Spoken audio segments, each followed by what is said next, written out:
여러분 안녕하세요. 공지영 전도사입니다. 오늘은 기도 지원자 강의 세 번째 시간입니다. 오늘 강의의 주제는 성찰의 기도입니다. 성찰의 사전적 의미는 자신이 한 일을 깊이 되돌아보는 일입니다. 그렇다면 성찰의 기도는 무엇일까요? 리처드 포스터 기도에 따르면 성찰의 기도는 동전의 양면처럼 두 개의 기본적인 측면을 가지고 있다고 합니다. 첫 번째는 의식의 성찰입니다. 우리는 이 의식의 성찰로 인해 하나님이 하루 동안 어떻게 임재하셨는지를 알게 됩니다. 두 번째는 양심의 성찰입니다. 이 양심의 성찰로서 우리는 정화되어야 하고 치유되어야 할 영역을 발견하게 됩니다. 오늘은 이 두 가지 성찰에 대해서 한번 알아보려고 합니다. 리처드 포스터 성찰의 기도 시작하겠습니다.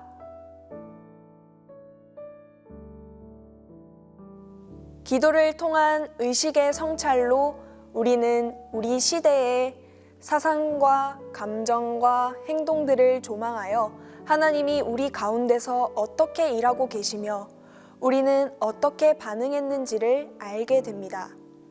이처럼 의식의 성찰은 하나님께서 우리에게 주위 환경에 대해서 더 많이 알려주시기 위해 사용하시는 수단이 됩니다. 복잡한 이야기를 하려고 하는 것이 아닙니다. 하나님께서는 우리로 하여금 주위에 있는 것들을 보고 듣도록 권유하시며 그 모든 것을 통해서 우리가 하나님의 발자취를 발견하게 되기를 원하십니다. 의식의 성찰은 우리가 하나님의 전능하신 역사를 되새겨 볼 수 있는 한 가지 방법입니다. 예를 들어 성경에 기억하라라는 말이 몇 번 나오는지 생각해 보신 적이 있습니까? 하나님께서 아브라함과 맺으신 언약을 기억해 보라. 여호와께서 자기 백성을 어떻게 속박의 집 애굽 땅에서 구해내셨는지 생각해 보라. 십계명을 떠올려 보라. 다윗에게 한 왕국 언약을 회상해 보라. 몸이 찢기고 아낌없이 피를 쏟으신 다윗의 자손을 기억해 보라. 떡과 포도주를 들면서 갈보리를 생각하고 주의해 보라. 이스라엘이 블레셋을 물리친 후 사무엘은 돌을 취하여 미스바와 센 사이에 세우고 그것을 에벤에셀이라고 불렀습니다. 그 말의 뜻은 하나님이 여기까지 우리를 도우셨다는 것입니다. 사무엘은 그 백성에게 과거를 해상할 수 있는 하나의 특정한 방법을 제시해 주었습니다. 그것이 바로 우리가 의식의 성찰로 할 수 있는 것입니다. 우리는 우리 개개인의 에벤에셀을 세워놓고 여기가 바로 하나님께서 나를 만나주시고 도와주신 곳이다 라고 선포하며 회상할 수 있습니다.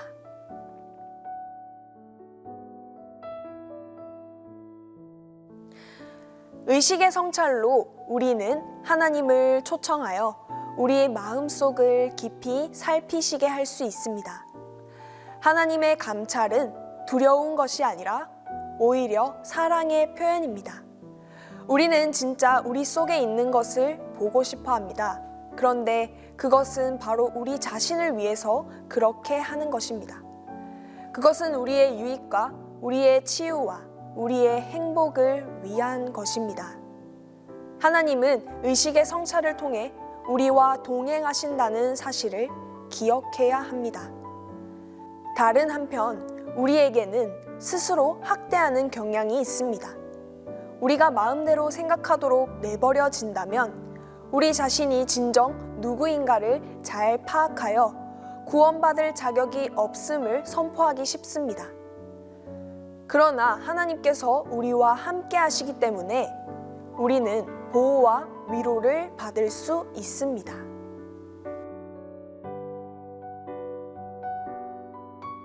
여기서 우리는 질문을 할 수 있습니다. 이 모든 자아 성찰의 목적이 무엇인가 하는 문제입니다.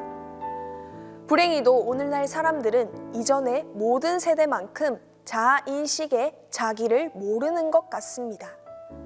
자아인식은 모든 지식의 기초일 뿐만 아니라 망각될 수 없는 인생의 기초입니다. 우리는 이 가장 기본적인 기도 방법, 즉 성찰의 기도를 계속해서 드려야 합니다. 로마서 12장 1절에 우리 몸을 하나님께 산 제사로 드리라고 권고한 것을 여러분은 기억할 것입니다.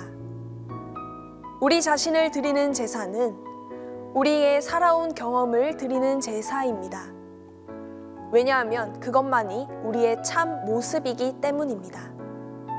그러므로 우리는 하나님께 우리의 강함만 드려야 하는 것이 아니라 우리의 약함까지도 드려야 합니다. 자아인식은 믿음을 통해 우리를 자기 긍정과 자기 사랑으로 인도하여 이것들을 소유한 자는 하나님의 사랑으로 살아가게 됩니다.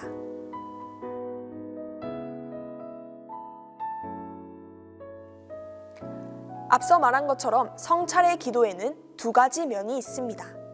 바로 의식의 성찰과 양심의 성찰입니다. 이 둘은 마치 바다의 파도와 유사합니다. 이 둘이 구별되는 것 같이 보이지만 절대로 서로 완전히 분리되지는 않습니다. 그렇다면 성찰의 기도는 도대체 어떻게 드려야 할까요? 성찰의 기도는 어떤 다른 형태의 기도보다도 더 깊이 내면으로 들어가는 기도입니다. 그것은 우리 자신의 내면으로 들어가는 여행이 아니라 우리 자신을 통해서 자아의 가장 깊은 곳에서 나와 하나님께로 들어가는 여행입니다.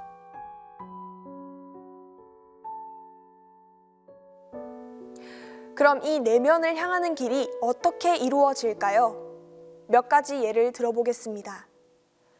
의식의 성찰로 들어갈 수 있는 방법 중 전통적인 한 가지 방법은 바로 영적 일기를 쓰는 것입니다. 일지 쓰기는 우리가 살고 있는 시대에 일어나는 일들에 대한 의도적인 반성입니다. 일지는 누가 무엇을 했느냐에 초점을 맞추기보다는 왜, 무엇 때문에 했느냐에 초점을 맞춘다는 점에서 일기와 다릅니다.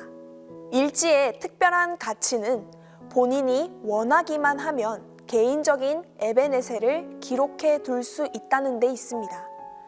그 기록을 통해 우리는 언제든지 하나님과의 개인적인 만남의 역사를 볼 수 있습니다.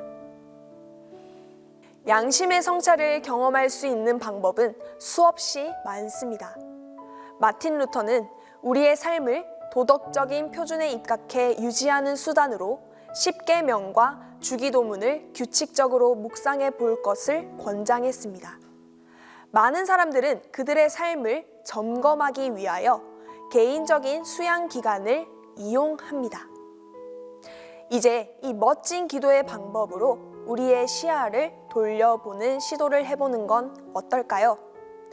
이상 성찰의 기도에 대한 내용이었습니다. 어떤 한 구약학 교수는 성찰의 기도에 대해 이렇게 말했습니다. 성찰의 기도는 하나님 앞에 환경과 시간과 공간 상관없이 아무것도 숨기지 않는 것입니다. 기도의 형태는 중요하지 않습니다. 다만 정말 하나님과 나, 이 둘 사이에 솔직해질 수 있는 시간과 공간 속에서 하나님을 붙잡고 늘어지는 묵상이 필요합니다.